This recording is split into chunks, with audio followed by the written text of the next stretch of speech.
шаби 1 майи соли 2026 бар асари бориши шадид дар баъзе аз маҳаллаҳои шаҳри Кӯлоб ҳодисаи нохуши табиӣ сел ба амал омад. дар натиҷаи офати табиӣ ба манзилҳои истиқоматии шаҳрвандон, иншооти ёрирасон ва ба қисме аз инфраструктури шаҳр зарар расид. дар асоси дастуру супориши президенти ҷумҳурии Тоҷикистон муҳтарам Эмомалӣ Раҳмон соати 3 шаби 2 май таҳти роҳбарии раиси вилояти Хатлон Давлаталӣ Саид ҷаласаи ситоди фаврии вилоятӣ бо иштироки роҳбарону намояндагони сохторҳои марбута баргузор гардид. зимни ҷаласа таъкид карда шуд ки ҷиҳати ҳар чӣ зудтар бартараф намудани оқибатҳои офати табиӣ тамоми тадбирҳои зарурӣ андешида шуда техникаву механизмҳои зарурӣ пурра сафарбар карда шаванд. ҳамчунин ба масъулон супориш дода шуд ки корҳои барқарорсозӣ ва расонидани кӯмак ба аҳолии зарардида дар муҳлатҳои кӯтоҳ анҷом дода шавад.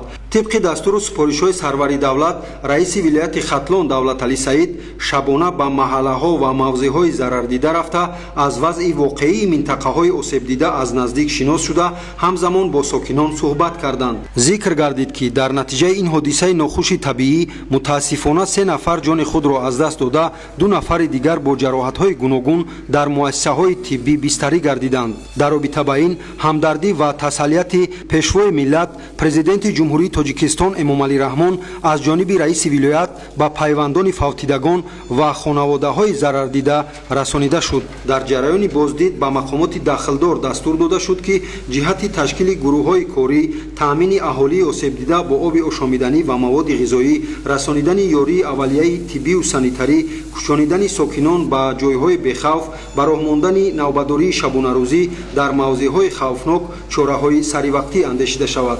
айни ҳол дар кӯчаҳо ва маҳаллаҳои аз офати табиӣ зарардидаи шаҳри Кӯлоб бо истифода аз техникаву механизмҳои зарурӣ корҳои бартарафсозии оқибатҳои сел ва тоза кардани минтақаҳо идома дорад.